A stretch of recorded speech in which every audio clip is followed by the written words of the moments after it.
Welcome to the Charles Redd Center for Western Studies presentation of the William Howard and Hazel Butler Peters Lecture. My name is Jay Buckley. I'm the director of the center. We'll ask Amy Carlin to do an invocation. I'll present a brief synopsis of the Butler Peters families who made this lecture possible, and then Brendan will provide the introduction for our speaker. Well, welcome. It's Moroni Day, September 21st. Happy to have you with us. We're looking for further light and knowledge from our speaker today.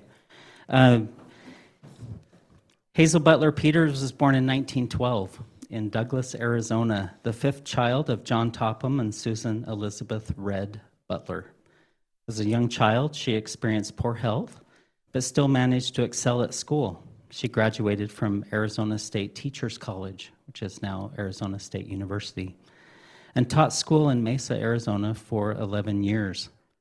Hazel met William Howard Peters in Phoenix in 1941. Howard had recently graduated with a business administration degree from Stanford, but after the attack on Pearl Harbor, he felt it was his duty to volunteer for military service. He was accepted into officers training school and served in the Air Force on the Pacific Front during World War II.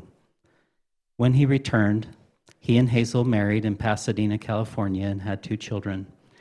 Hazel was active in the community and served in the local PTA.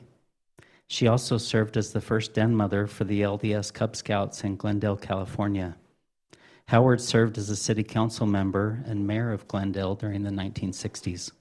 Howard and Hazel made a substantial gift of property to the Charles Redd Center for Western Studies. This and additional financial contributions from the family have funded this research endowment. Howard passed away in 1981 and Hazel in 1995. As a teacher, she'd be delighted to have our current guest, who's a teacher extraordinaire and someone that we've been long watching in the Redd Center. We'll now turn the time over to the Associate Director, Brendan Rensing, for the introduction of the speaker.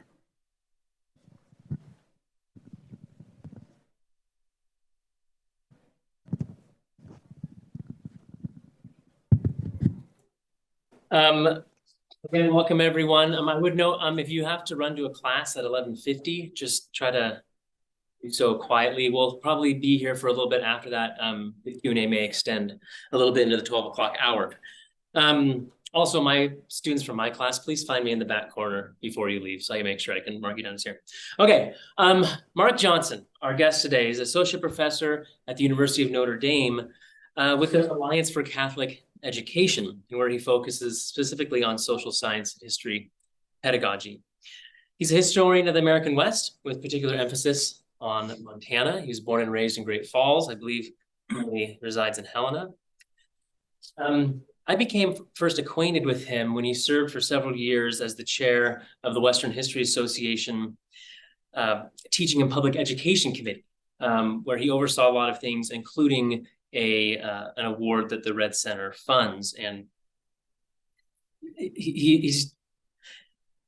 Hazel really would be pleased, because he's not just a teacher as in a professor, but he's a professor who focuses on teaching teachers how to teach. I mean, it's his thing. Today, he will be drawing from his recent book, published in 2022 by the University of Nebraska Press, entitled The Middle Kingdom Under the Big Sky, A History of Chinese Experience in Montana. He previously worked in Shanghai, and he brought back with him students who had necessary language skills to Montana in order to translate several collections of documents from the state's historic Chinese residents, and now translated allowed him to be able to try to tell their story in their own words. So join me with welcoming Dr. Johnson.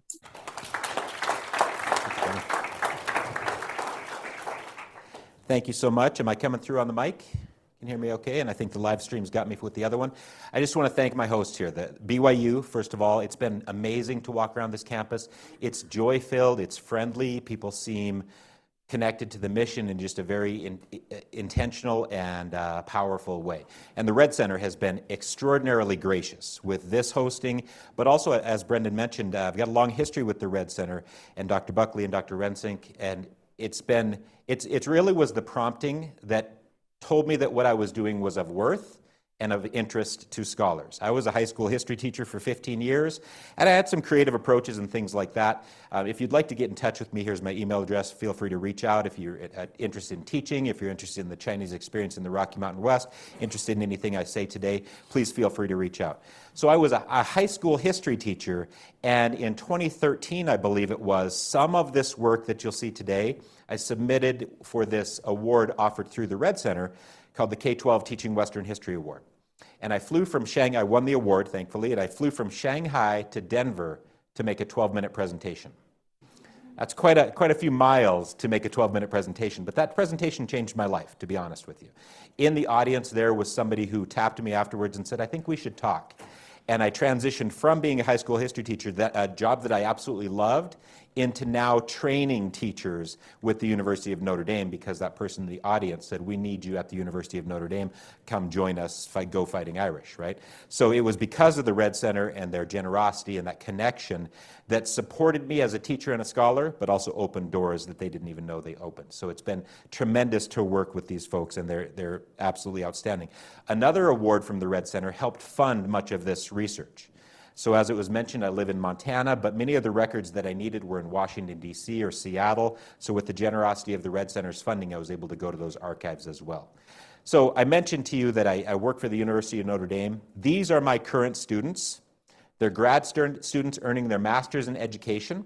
And so all of June and July, I teach them basic teaching methods out in South Bend, which is in northern Indiana at the university.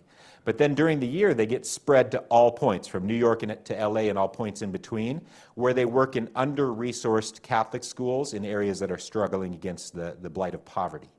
And so they're in our program for 2 years. I train them the first summer. I help train them the second summer. They go out and work, and I stay in touch with them. I actually travel to do instructional coaching with them. Soon I'll be in Oakland and Sacramento and LA and Denver and places where we have small communities of teachers that each morning go out to 6 or 7 different Catholic schools. Each night they come back and live together, and I coach them in that work. And I'm very fortunate to get to do that. These were my students before I made that transition, though. This is me with a group of students. We're actually in Washington, D.C. at this moment, but these are students at a school called Concordia International School in Shanghai, China. It's a Lutheran-based school, so a Christian school. It's interesting that it's in mainland communist-controlled China. It was kind of an interesting paradox there. We did not have many People's Republic of Chinese passport holders, because our school was not designed to get them ready to pass the exit exams and the entrance exams to university that a Chinese education would. So these were mostly families of expats working for IBM, Shanghai Disney, Hewlett-Packard, things like that, and they would be asked to move to Shanghai to run a company, run a factory, and then we would educate their children. But as you can see, many of them were Asian, Asian American. Teaching American history there, it was wonderful. I had Malaysian students, Singaporean students, Ghanaian students, Norwegian students. It was a wonderfully diverse place to teach, and that diversity allowed a different teaching approach that I'll share with you today. So I was teaching in Shanghai, China for 8 years, but I would spend my summer months back home in my beloved state of Montana. So 8 or 9 months in Shanghai, China, you know, small city of 27 million, right? And then back to Helena, Montana, Great Falls, Montana, where my wife and I, where our families were from. And that helped unlock this whole story. My mother-in-law, she likes to walk through cemeteries and kind of look at interesting tombstones, and she found this tombstone in 2010. John Arbitzer, born 1833, died 1870, a native of Lancaster County, Pennsylvania. Nothing terribly interesting there, right? But my mother-in-law saw something even more interesting. At the bottom it says, "Here he lies, his life cut short, his death avenged." His death avenged. You almost got to say it like this when you say his death avenged. So Lucille O'Leary, my mother-in-law, made a request of me. What do you do when your mother-in-law asks you to do something? Say, "Yes, ma'am." You say, "How high?" Right? So she said, "Would you investigate this John Arbitzer thing? Here he lies, his life cut short, his death avenged." I said, "Yes, ma'am." So I went to the Montana Historical Society. It does not appear that this has anything to do with the Chinese presence in Montana, which is what we're here to hear about. But it turns out John Arbitzer was walking downtown Last Chance Gulch in Helena, Montana, 10:30 on a Saturday night. Word of advice, not much good happens at 10:30 on a Saturday night. Stay home, read, things like that. And something bad happened to John Arbitzer. He claimed that he heard a disturbance in a Chinese man's cabin and went inside to see what was going on. There was a disturbance going on, according to Bitzer. This Chinese man named Ah Chow was supposedly beating a woman, according to Bitzer. Bitzer intervened and tried to stop this beating from happening, and Ah Chow shot John Bitzer, according again to Bitzer. Bitzer dies 14 hours later with plenty of time to tell his side of the story. Do you think Ah Chow's side of the story, the Chinese man who shot John Bitzer, would be heard in 1870 frontier mining town in Montana? The tone with which I asked the question tells you what your answer should be, right? And Ah Chow knew that as well. Ah Chow went on the run, and a reward was issued, $300, dead or alive, issued by John Bitzer, this white miner who undoubtedly was shot by Ah Chow, dead or alive for this person. $300 in 1870, each US dollar at that time is about $30 today, considerable sum of money. Dead or alive, this is ripped from the headlines, old Wild West type stuff. But another reward was issued as well. It's a little bit low, so if you need to stand up, go ahead and do that. But this reward differs, $150. And I think it's interesting, from whom did this reward emanate? This was mining partners of John Bitzer, Sampson, and McComb. Who sponsored the $150 reward? Chinese members of the community, maybe Ah Chow's compatriots, Duck Ao, Ye Wan, and Tong Hing. So I started thinking, wow, there's more than just Ah Chow as a Chinese man in Helena. And so let's look into this. How else does this reward differ? It differs, it's half the amount, and it's not dead or alive. It says, for the arrest and turning over to the authorities of Ah Chow, the person who undoubtedly shot John Bitzer, but the circumstances of why he shot him were contested. And so these Chinese merchants in Helena are saying, yes, let's go out and let's arrest Ah Chow, but let's turn him over to the authorities. Montana had a history of vigilante, quote-unquote, justice, and this dead or alive type idea leans into that. But that was 5 or 6 years earlier. These Chinese merchants are saying, let's find him and arrest him, but let's turn him over to the authorities where maybe he can be tried, evidence can be brought, and if he's guilty, fine, let justice prevail. Okay, so as I found these from what my mother-in-law asked me to find, my interest was piqued. Now remember, I'm a high school history teacher at this point in time. What I decided to do is start my year with what's called an inquiry-based approach. Instead of me telling my students what they needed to know about the facts and themes of history, we were going to investigate, inquire, wonder, hypothesize, adjust our hypotheses based on primary source evidence and adjustments and logic. So I started my year that year in an AP US history course, okay, with an Asian American lens, specifically with this Ah Chow situation.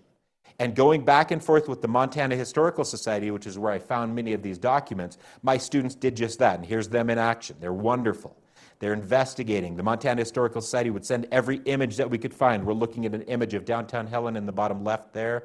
They would send us bird's eye view maps, census data, Sanborn fire insurance maps, and we would go back and forth with the Montana Historical Society. It was the most enriching, wonderful experience of my teaching career. There was a buzz in the halls of Concordia International School, Shanghai. When I would say, hey, we just got a new email from the Montana Historical Society, kids would literally race to my room to uncover what had just been sent. And sometimes the Montana Historical Society would say, no, you're way off with this prediction or this hypothesis. Great, adjust based on what the evidence allows us to assert. So we were teaching the historian's craft as well.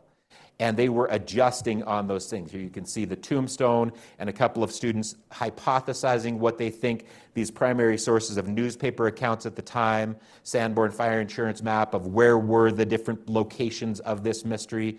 I thought this might spark our class for the first week, and I would teach them about primary sources, secondary sources, using logic, using analysis, things like that. This drove our class for the entire year. Not 100% of every moment of class time, but about 10 to 15 minutes of the beginning of each class, we would go over what we knew now, what we wanted to know, adjust our hypotheses, try to think about what more evidence there might be. It was wonderful, and it was tremendous. What we found is that there was not just Ah Chow and those 3 Chinese merchants. Helena had a massive Chinese population at the time. Almost 700 Chinese residents of Helena, Montana in 1870. I'll say that again, almost 700 Chinese residents of Helena, Montana. That was more than 20% of the non-native population of Helena. A massive Chinese population. And teaching in Shanghai, this was exciting for my students. Many of them were Chinese, Chinese American, Asian American. They were excited to see themselves represented in the history that we were studying. And so as we step back from this Bitzer Ah Chow mystery, what we began to realize is the Chinese were spread all across the territory and then state of Montana. This map here, I tried to capture a couple of things. Oftentimes I get the question, Mark, how many Chinese were there in Montana? And my question back is, when? When are you talking about? And so in this map, I tried to capture a couple of things. Geography, where were the Chinese populations located, of course. Demography, how large were they, but then chronology as well. And so the coding in the top right shows you when the Chinese population of that region was at its height.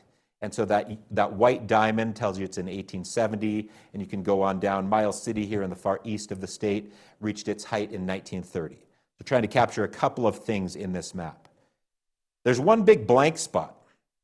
Anybody notice? So we've got the main cities in Montana are Billings, Kalispell, Missoula, Bozeman, Helena, Butte. We see those all represented. What's missing? Anybody notice a big city in Montana that's missing? It's my hometown, Great Falls, Montana. Great Falls, Montana would be right about here, and it's not on the map. Now, admittedly, I stopped this map. I stopped counting at 10 or lower.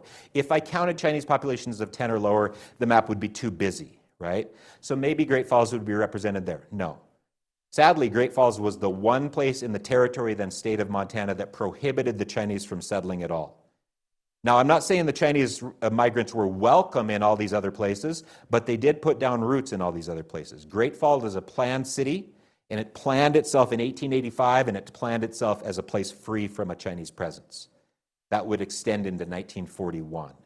And so all these different layers to the onion of this story kept coming from this initial Bitzer Ah Chow research. So you can see Helena has a massive Chinese population, and my students were interested in that. But we wanted to get past the numbers. We wanted to delve into their experiences. How can we know their struggles, their successes, their motivations? Where were they from? Who did they partner with? What did they think? What did they feel? That's hard to do. That's hard to do. We thought maybe turning to these type documents would help us. What document are my students analyzing right there? Census. What should a census tell us? Shout it out. Where they live, population. What about each individual? What they do for work, age, good. If they're connected in a family. Race, yep. Gender, okay. Name, possibly. And so we thought, let's turn to the census data as well. Sadly, the first territorial census in Montana, and I'm going to show you an image that should be somewhat shocking to you. It's from the primary sources. I won't verbalize these terms, but this is what the first territorial census in 1870 showed us.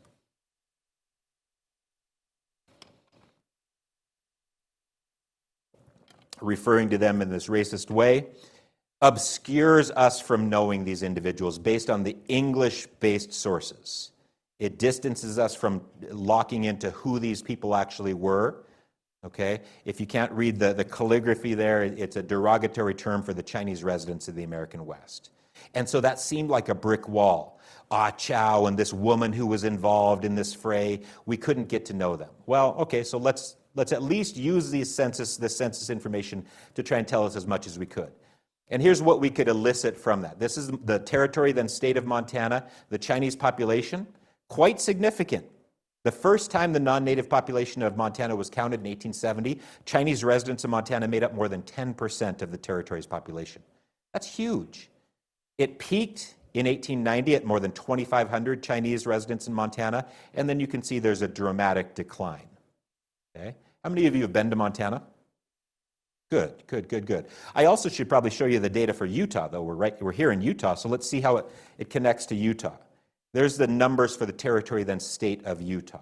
Okay. Similar trajectory of growth and decline, but in terms of the total numbers, fewer Chinese in Utah than there were in Montana. Obviously, very important to the settlement of Utah in the west with the creation of the railroad as well.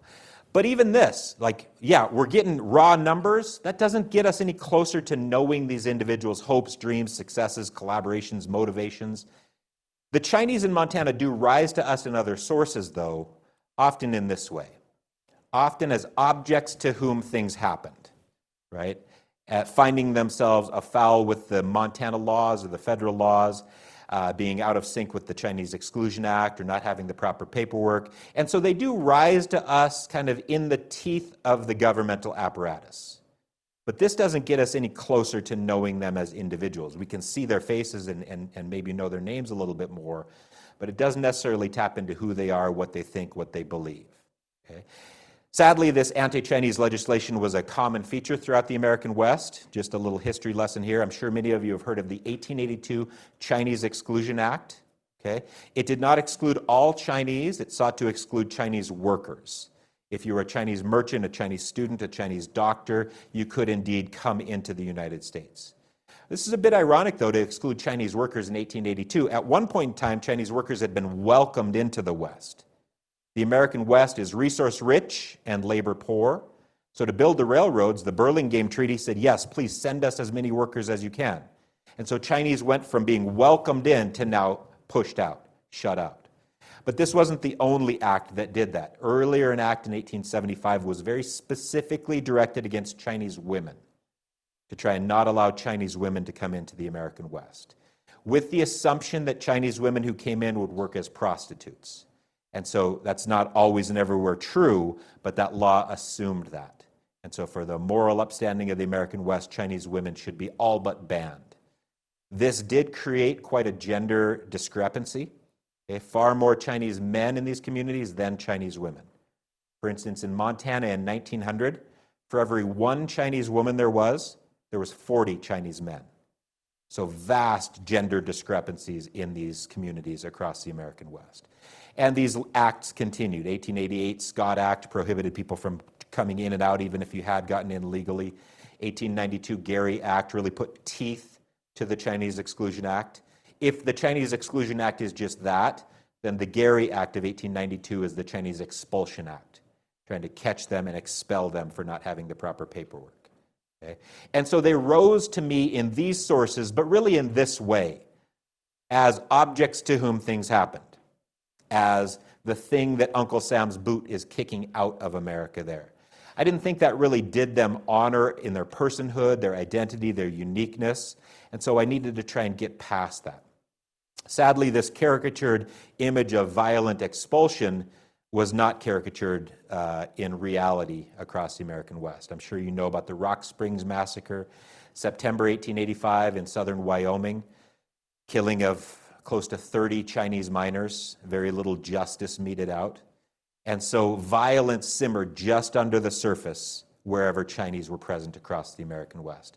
In Montana, it never really reached bloodshed like it did in Wyoming or Colorado or Seattle or Tacoma or the border of Idaho and Oregon, but that threat was always there. In Montana, at exactly this time, economic means were trying to be used to push out Chinese residents. So you had boycotts, people trying to urge others to not frequent Chinese laundries, Chinese restaurants, Chinese businesses, economically isolate them and push them out. So you had these series of boycotts. Right around the same time the Rock Springs Massacre happened, just south of Montana and Wyoming, you can see the ripple effects of these economic attempts to push the Chinese out of Montana. Okay? And then, as I mentioned, in Great Falls, my hometown, at exactly the time Great Falls was being founded, these boycotts across the region and that bloodshed across the region were present. And so Great Falls said, we're not even going to have a Chinese presence. Okay? There was acts of arson, robbery, vandalism against Montana's Chinese communities. Thankfully, there was never one mass moment of bloodletting against Montana's Chinese communities like there were elsewhere. It's hard to prove exactly why that was the case, but thankfully they were not visited with a massive bloodletting. But even this, so we know that things happened to them, that's not enough. I want to know this guy. I want to know what he thinks, what he feels, what his hopes are, what his dreams are, what obstacles he's seeking to overcome. I want to try and get to know that individual or her. A rare picture of a Chinese woman from about 1868 in Helena. And what we find is that they're intertwined with global affairs. They've got complex motivations and lives, and we got to struggle to try and figure out what we can know. Now, somebody a little bit closer to home to you all, he's the State Historic Preservation Officer in Utah. Chris Merritt is his name. He did some work on this as well. He did an archaeological investigation of Chinese sites across Montana. So I'm not the first person to investigate this, and Dr. Merritt did great work. But what he concluded was this. The reason it's difficult to tell the history of the Chinese in Montana and the West is this. Lack of primary source data hinders this study. due to the generally low social status of the Chinese in the West, significant language barriers, and interracial stereotyping, Chinese populations simply do not fill the pages of historical documents. And he continued, few primary accounts from their perspective in Montana or China have been identified to date. They simply did not leave much in writing that allows us to tell these stories. So Dr. Merritt asserts that few primary accounts from their perspective in Montana, or even if we had their perspective in China, maybe we could tap into what they thought, what they dreamed, what they hoped for. But this is what Chris Merritt says basically exists from them on this slide, right? I exaggerate a little bit. But as we did this work, what we found as we worked to try and uncover these stories, this is what exists left by the Chinese in Montana. There's headstones across the state. We did find some letters. It turns out we found some more letters and some more letters and some more letters. And as we did this work, documents in Chinese kept rising to us. In fact, I'll linger on this one here. I found these letters in about 2011 or 2012 at the Montana Historical Society. And they were in a collection of about 100 letters, all in Chinese, that had been housed and forgotten, kind of like Raiders of the Lost Ark when they're pushing the covenant back, right? They'd been housed and forgotten. They'd been housed in 1988. And when I talked to the research archivist there, he said, oh yeah, I guess we do have some things in Chinese. I said, well, have you ever had these translated? He said, yeah, we tried twice, as he looked back through records. He didn't even know this collection existed. But he said, we tried to have them translated twice. The first time, 2 international students from China were studying at Carroll College in Helena, Montana. Sadly, they got caught shoplifting. Their community service was to go to the Montana Historical Society and try to translate these documents. And they didn't do a very good job, because who would have known if they did a good job or not, right? The second time was a little bit more legitimate scholarly attempt to translate these documents. Several of these letters were sent to a linguist working in Missoula at the University of Montana in 1988. He was from northern China, and he had the language abilities to read these. And he came back with his assessment. He said, they deal with family affairs, and they are of no historical importance. Those of you in a family history class, I heard some of you studying. They deal with family affairs. He was right on that, but he said they are of no historical significance. He's wrong on that. He's wrong on that.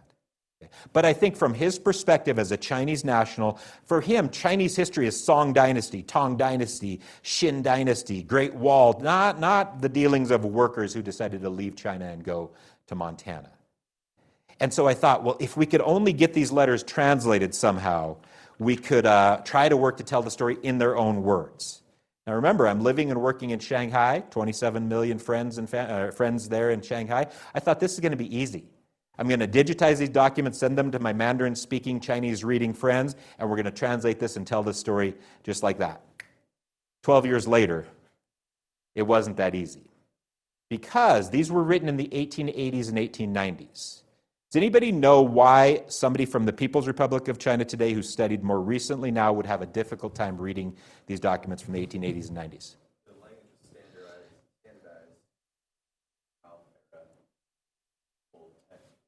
Very good, very good, very good. You know your history. You know your language. This is written in traditional form of Chinese characters. You're exactly right. It was simplified in the 1950s with the communist victory. The communists wanted to simplify this difficult language to learn to spread literacy across the masses. It worked.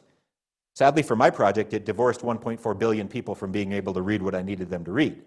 Okay, so because of the simplification, it was hard for people from the People's Republic of China today to read these. So I needed people from a specific part of the world or of a specific generation to try and read these. This is my crack research team of sophomores in high school, right?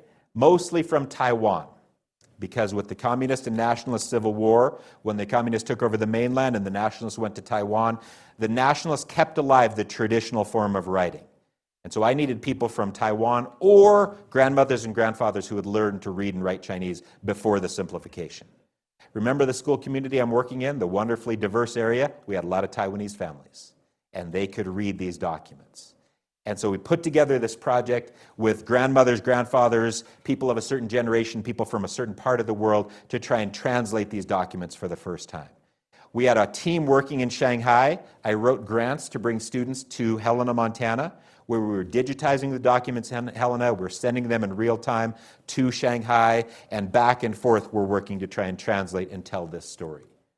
It was wonderful. It was absolutely delightful. And it was, I did this in 2012 and then again in 2014, and it was one of the richest, most just inquisitive moments of my professional career. What it allowed is this book based on these letters. And in this book, what I try to do is tell the history of Montana's Chinese in their own words whenever I can, and through a global lens, understanding world history, yes, Chinese history, yes, but also Montana history. Bringing those two things together, how Chinese history and Montana history intertwined, was really the goal. The first collection of documents is here, about 100 documents, all in Chinese, from the period 1880s to 1920s. And they're written from southern China to a man working in Butte, Montana. What's the major industry in Butte? Mining. What did many Chinese workers do in the American West? Mined, not in Butte. In Butte, the Chinese were prohibited from working in the underground mines. So the person who is receiving these letters in Butte is probably working in a laundry. In fact, I think he had 2 jobs in 2 different steam laundries in Butte, Montana. Now, these are letters from family members in southern China here in Taishan County, Guangdong Province, a very specific place. More than 80% of the Chinese who came to Montana and America came from this very small, very impoverished county, from Taishan County in southern China. And things were difficult for folks in Taishan County. It was said annual harvests provide food for only half the year. The rest of the time, foreign rice must be bought. When the ships cannot sail, fires in kitchens immediately stop burning. So workers had to go out and earn for people to literally stay alive in Taishan County. The able-bodied go abroad. The fields are clogged with weeds. Daughters are often drowned rather than raised. Tragic, tragic circumstances. But somebody working in a laundry in Montana could keep a family in southern China alive by sending remittances back to them. And what the family would send is letters to this person working in Butte.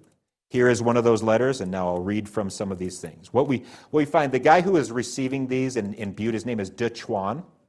He's under tremendous pressures. In a Confucian society or a Neo-Confucian society, he has obligations to his elders, to his parents, to his grandparents. It is fully expected that he will send every penny that he can back home. And if he doesn't do that, he's not being a properly filial, pious son. So he's got great, great burdens on him. These letters constantly say, send more money, send more money, send more money. Come home and get married, send more money. It's difficult to do both. But they also pressure De Chuan with stories about his brother. His brother's name is De Shu. And De Shu went out for work as well. He came to America, to Gold Mountain as well. But he's not been sending money back like De Chuan has or like is expected. And so a lot of the letters to De Chuan reference De Shu, don't be like him. And so we hear, I still cannot find where brother De Shu is. No news and no money. As soon as you get information about De Shu, please write to tell us so we will not worry too much. You left our country more than 20 years ago. Our family eagerly expects you to come back according to the original plan. It will be best that you get married here. You can have our offspring for our forefathers and glorify our family. It's a cultural imperative to have a large family, and if he's not able to fulfill that, he's not fulfilling his familial requirements. It is a fundamental family tradition, they write. I hope you won't be like De Shu, who does not care for his parents and his ancestors' incense. He's not there to give offerings at their grave sites. He wanders outside and has changed his name. So he's come back on the radar, but he's not fulfilling his obligations. When he meets his brothers and cousins, he is sorrowful and ashamed. I am writing today to tell brother that in our village, there is a piece of land with a house on it. Brother has been working outside the country for many years. I presume that you have a great flow of income from your very good business and that your hands are bathed in gold. Remember what he was doing? He was working in a steam laundry. His hands are bathed in burns, not in gold. I am writing today to tell brother to decide on buying the house. We have to think about each other. Be a man, my brother. So the pressures on De Chuan are immense. They're tremendous. What we found in the records that we translated as well, he was going into deep debt in Butte to stay alive and sending every penny he could back home. And it was never enough, never enough. And they weren't living lavishly. This was money for survival. We never hear of his father. I think that he maybe came to America. We don't know what happened, but he's never mentioned in any of the letters. His mother is mentioned, though. Our kind mother is in very old age and towards the last few years of her life. If you've made your fortune, please come back home. This way you can repay mother the grace of her parenting, and our brothers could sit together, chat, and enjoy being together. We have one letter from his mother. This is the letter from De Chuan's mother writing to her son in 1908. Okay. Last month I was very sick, but luckily the illness is cured. However, I'm not completely recovered yet, thus money would be helpful. I only wish for your health, but please work hard. I wonder how many mothers who had a son or daughter working in Butte, Montana have ever thought or written this next line. Don't waste your time wandering around in casinos or red light districts. When you get money, regardless of the amount, return home immediately. After that, you may return to work again. So the pressures on him are tremendous. We eventually do have a letter from De Shu, that black sheep of the family who's not fulfilling. He has limped back home and is staying at home, but he's not really fulfilling his part of things. Mother is so old and weak now. When you have enough money to purchase a boat ticket, I hope that you can come home to visit and comfort her. It is our biggest wish to see you come home. Then he writes, our mother had been sick since last June. Sadly, she passed away the evening of September 18th last year. He's writing this in April, and he's just informing his brother that she died in September. Sorry that I didn't let you know earlier. Please forgive me. When mother was sick, we deposited money for her treatment. It was not enough, and we still owe. We did receive your 100 silver yuan on April 7th. I'm also thankful for the 20 silver yuan you sent to me. Since we still owe money to others, could you please send us more so that we can clear our debts? In another letter, he writes, how I hate that mother has no money for burial. So our guy has been working for 20, 30 years in Butte, sending every penny he could home, and they still don't even have enough money to bury the mother. The tragedy of this, and we just hear the constant stresses that are coming from southern China. Indeed, this is a micro-history, this one chapter that I focus on, De Chuan. It's a micro-history of his experience, but to be honest, I think we could extrapolate that to the experience of most Chinese in Montana and most Chinese across the American West. We know that their livelihood, their occupations, their family structure back home were quite similar. And so we get a glimpse into their lives in Montana as connected back to southern China. We also have another project going on that looks at what remains in the cemeteries of Montana. And so there are several headstones across Montana, about 40 that I've identified to date, that are written in Chinese characters. Working with a new translation team, we've translated these and we've worked to identify who is commemorated there and where their village is in southern China. And so we've got this project going all across Montana. Of course, there are Chinese people buried in more than just these areas. But at a certain point in Montana's history, they began investing in headstones that persist and that remain to this day, even though, as you can see there, some are deteriorating. So this is a new project. We've just published a website on this that helps understand the Chinese cemeteries in Montana and their connections back to southern China. And that indeed is one reason for this decline in population, simple life functions and people dying, right? As the population declined, though, we had quite a few documents to tell it from this time period. We found another set of documents that helps us tell it from this time period as well. These documents dealt with this gentleman named Ham Wing Hum. The family name comes first in Chinese culture, so he's of the Ham family, Ham or Hum. His given name is Wing Hung. This is him in 1949. I like this picture because it takes us away from kind of the Wild West, the exoticized, the distant. He looks modern. This is what he looked like when he came over from southern China at the age of 14. So his grandfather sent him over to work in Butte. He arrives in Seattle in 1933 and begins to make a life for himself. But the documents we have from him are these, more than 250 letters from one brother in southern China writing to Wing Hong Hum, who's living in Butte. The brother in southern China is trapped in southern China in the late 1940s.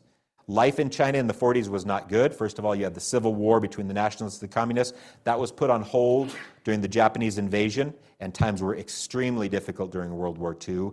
And then, tragically, the Chinese Civil War resumed. So the Han family has been tossed throughout these events.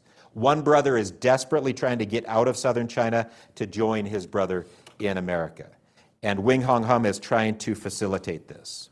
And so in these 250 letters that we translated, we hear this. The war is intensifying. The situation is desperate. The common man shoulders the crisis between the clashing heads of the communists and the nationalists. The Chinese living in China have a hard life. From this, I admire the fortune of the overseas Chinese, money earned by the sweat of their brow. What they give is what they get, and they can raise a big family. This is a life better than in China 10,000 times. In the future, one must simply leave the country. And that's what his brother is trying to do, leave China and get into America where his brother resides. He thinks this process early on is going to be pretty simple. As a history teacher, I'm not too emphatic that my students memorize dates, but listen to this progression of time as we read these letters. So from July 1949, the brother in Hong Kong writes, I am now in Hong Kong going through the process of applying to go to join you in the U.S. All the formalities should be completed within a short period of time. When you see this letter, please arrange a passport so that I can get to working on it. Best wishes, younger brother. Very optimistic. This is going to be easy. I'm going to be with you in a matter of weeks or months.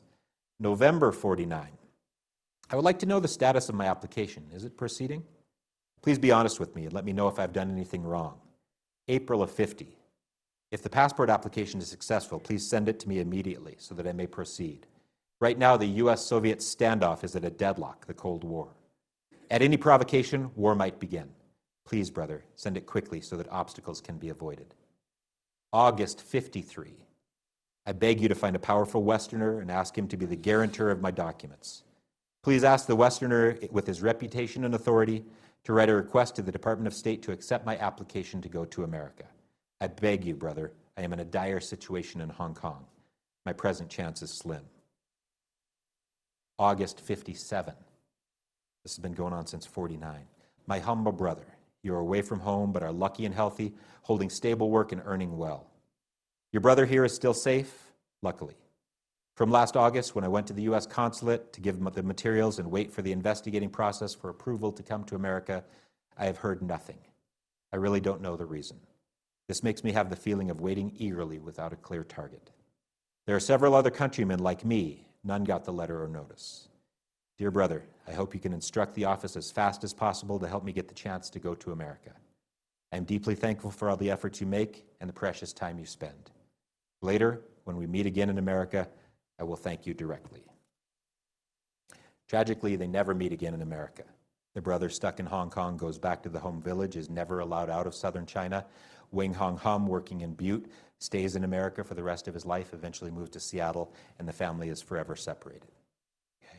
What the claims were is that people like this resisted Americanization, that they held on to their culture too tightly, that they didn't want to put down roots and become American, when in fact they weren't allowed to become American. Because of those prohibitions on women coming in, families going from being Chinese families to Chinese American families was made impossible, all but impossible. Okay? For Chinese people at this time period, the only way to become a citizen was to be born on American soil. Almost every other immigrant group had what process available to them? Naturalization. That was not allowed for Chinese in America. And by making it almost impossible for Chinese women to get in, Chinese families having children in America or in Montana was very, very difficult. Now you might say, well, Mark, they didn't have to intermarry with other ethnically Chinese people. In Montana and other places they did. There was an anti-miscegenation, an anti-quote race mixing bill. In Montana from 1909 to 1953, Chinese people could not marry anybody other than ethnically Chinese people. And so Chinese families, Chinese American families, were very difficult to take root in Montana and the rest of the West. And the thought was they resisted Americanization. They didn't want to become American. No, it was made almost impossible to become American. Looking at our gentleman here in Butte, he became American. He became Montanan. This is Wing Hong Hum, that guy who was desperately trying to get his brother to join him. He's hunting white-tailed deer. He's got pride of ownership with his car. He's fishing with some Chinese American and white friends there. This is a Chinese American Boy Scout troop, the first one in Montana. They absolutely became American, even Montanan, when allowed the chance. And so instead of that racist perception of them on the 1870 census, taking away their identity, their hopes, their dreams, their motivations, I wanted to try and get to a place where we could know this guy. He's got a certain gleam in his eye, doesn't he? Does he look capable of intelligent thought, of dialogue back and forth, of accomplishing things through hard work? Absolutely. And that's what I hope to try and do in this book. I enjoyed this 12-year process. It was not easy, but it was very, very gratifying, and I hope that it's added a little bit to our understanding of the diversity of the American West. Thank you very much.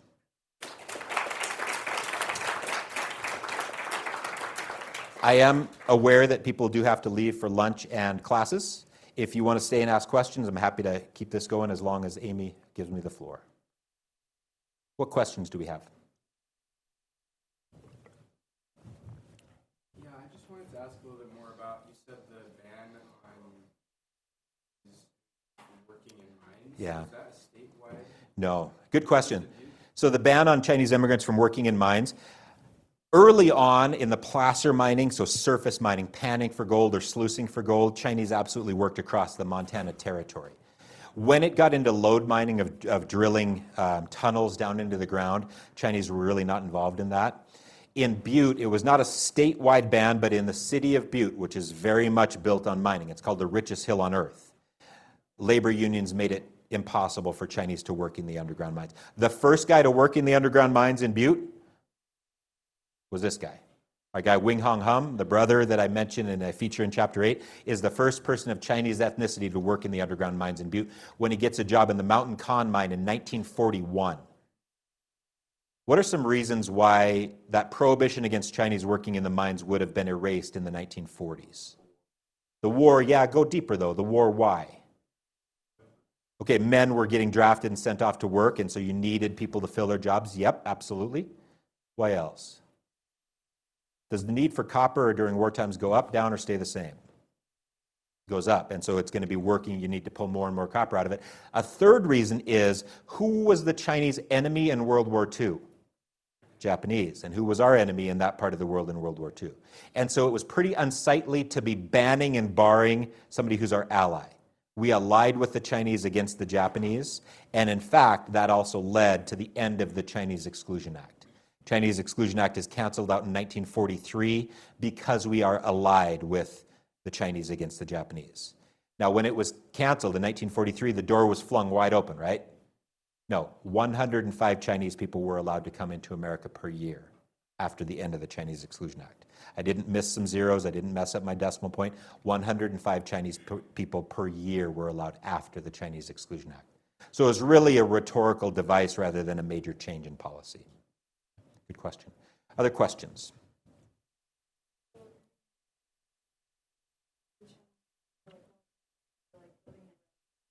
Yeah. Good question. Yeah, good question. So the question is, I mentioned that the Chinese were welcomed in with the 1868 Burlingame Treaty, welcomed them in as workers, and then what changed? Well, one of the things that changed is the Transcontinental Railroad was complete. And as they went from working on it to other railroads or other industries, really white-controlled labor unions in the region were really the main push to try and get the Chinese out. The claim was that Chinese were going to work for less wages and undercut the union's bargaining abilities. That's absolutely one of the main claims. You scratch the surface of any of these claims, though, and racism is right underneath the surface. They were culturally different, they were linguistically different, they were religiously different, and so many of the anti-Chinese, much of the anti-Chinese rhetoric that maybe seemed economically based, right underneath the surface is blatant racism. Yeah, cultural differences. Did they experience racism because of our relationship with the Japanese, putting them in internment camps, or was there? I see market, what's the difference? Yeah. Japanese and Chinese, what were they? Good question. So the question is when the battle against the Japanese happened in World War II, how were the Chinese treated? On the West Coast, that would have happened a little bit more, and Chinese were very intentional to brand themselves, we are not Japanese, right? Because, as you said, many Americans just see an Asian group and make assumptions. In Montana, there was a Japanese population. It was not forced into incarceration camps. That was more of a West Coast situation. And so I'm not aware of much anti-Japanese actions that happened in Montana. The Chinese population at the time had dwindled so much down to 250 or so that it really was not considered much of a threat, quote unquote, in Montana, more of an oddity by that point in time. Yeah, good question. Yeah.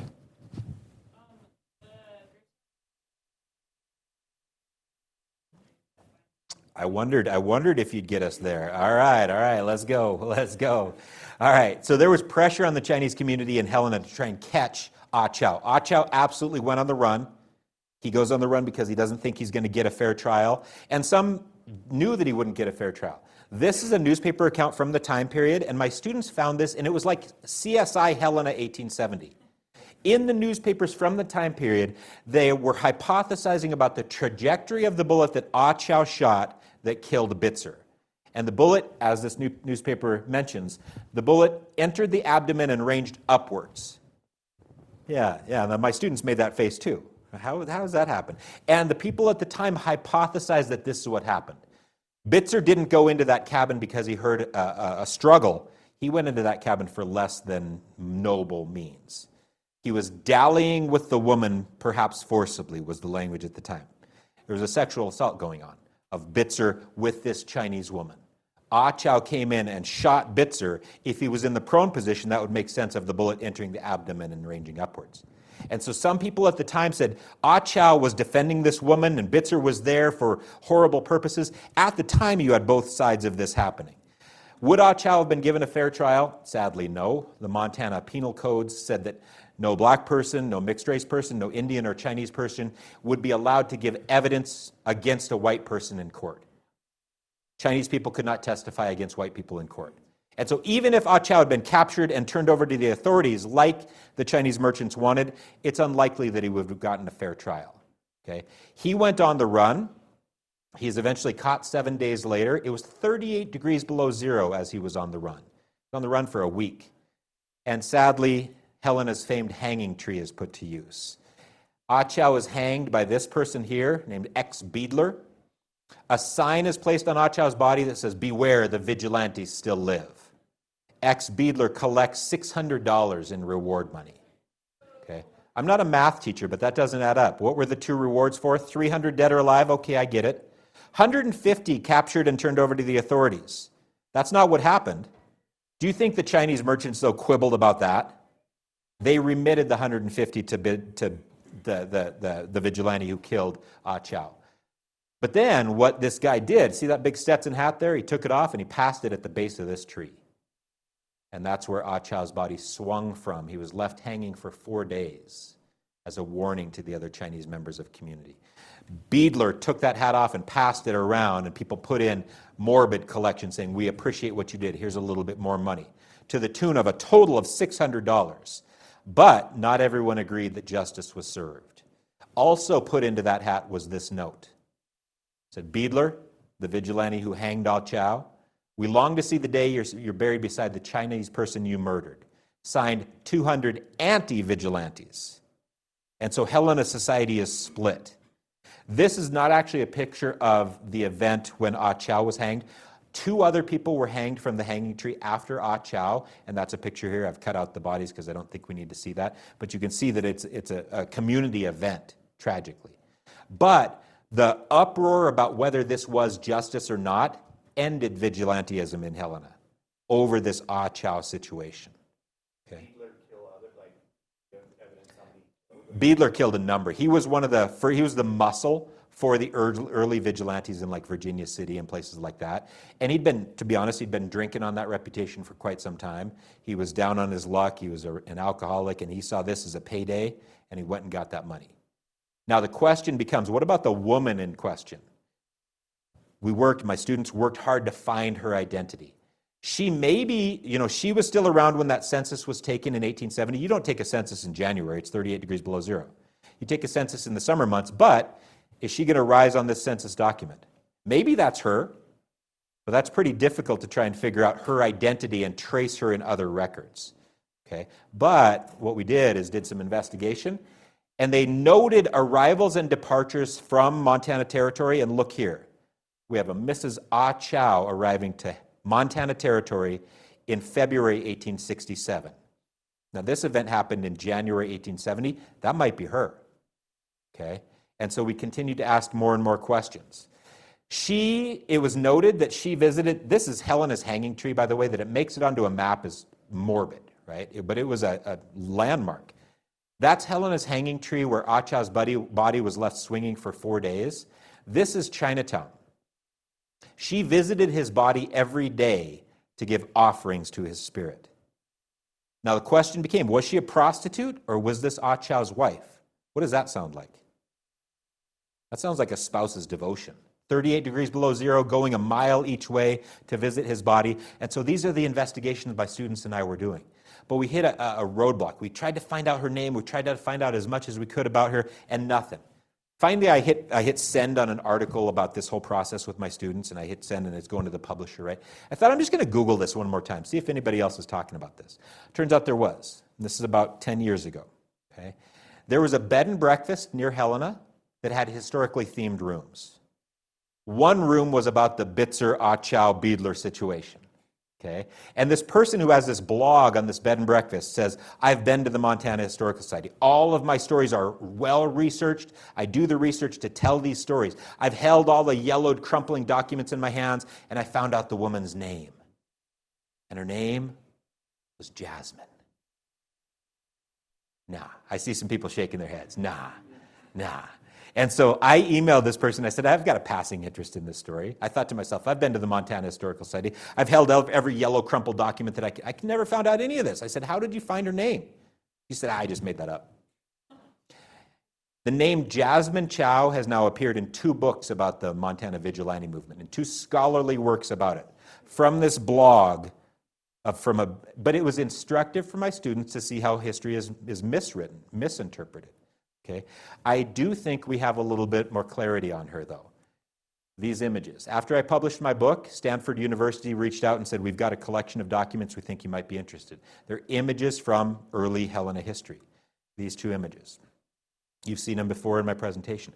This photographer operated in Helena from May 1867 to fall 1868. Very brief window of time. We know that a Mrs. Ah Chow arrived in February 1867. When the census was taken, there's only 30 Chinese women in Helena of a population of almost 700 Chinese. Does it make sense that if Ah Chow had been working in Helena and sent for his wife, that they might have commemorated that reunion by sitting for a photograph? Maybe. It's tentative, but it's not the Jasmine type making it up, right? And so there is a chance that that is Ah Chow and this is his wife. We're not sure. Thank you for asking that question, though. I was ready for you. Thanks for letting that other shoe drop. I think we're pushing up against the end of time. Do we have time for one more question, or how are we doing? One more. Yeah, please. I was wondering about the immigrants who send money back to mainland China. Yeah. And I just questioned about if the Chinese government had any motive in, I don't know, I guess intercepting any of that postage. Like, were they just sending like American money? Great question. China, or how did that Great question. Question is, how did the money get back from the workers working here to the remittances, they're called, back to southern China? I get this question a lot. The answer is kind of surprising to people. Venmo. No. There were 3 main ways that money was sent back. One was to send it with a returning family member. And that was the most reliable, but the least frequent, right? A second one, for a 5% fee, you could hire a courier and give that courier the money, and they would hand deliver it to mom back in the village. 5% is pretty steep. So what most Chinese workers did is pool their resources, and for a 2% fee, a gold mountain firm like a Chinese mercantile would send it back for you for only 2%. What these mercantile businesses did, though, they didn't take your money and move it directly, like the bill that you gave wouldn't make it to mom. They would pool that money and buy a resource that they knew was in need in Hong Kong. So they would buy a commodity that would be shipped from San Francisco to Hong Kong, sold for a profit, so the merchants could make their money, and then dole out the money to the families. So sometimes it was silver, sometimes it was different forms of currency. Good question about what did the Chinese government think about this. Actually, my book's called The Middle Kingdom Under the Big Sky. China thinks of itself as the Middle Kingdom, the center of the world. And actually, it was illegal for Chinese people to emigrate. To leave the Middle Kingdom was a crime punishable by death. Now, that was never enforced, but if you don't like China so much that you leave it, you're done. You're persona non grata. That was until the remittances started flowing back in and started infusing that area with more money. And so in 1893, China said, please, please send as much money as you can back. I don't have any evidence of them intercepting money, but it's a very good question. That remittance system was halted, though, in 1940 with the onset of the war. And so money that was keeping families alive was cut off in 1940, and families struggled because of that. After the war, people tried to find family members. They'd been scattered by war. Their livelihood had been cut off. So that war was a tragedy in many, many senses. Great question. Thank you for your attention. Go to the last slide so Yeah. I can take a picture if any of you. Oh, yeah. Okay, so here you go with your experience points.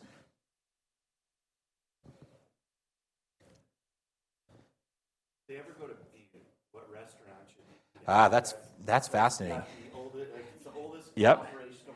This is wonderful. Thanks, John, for mentioning this. Butte, America, Butte, Montana, has the longest continuously operating Chinese restaurant in America.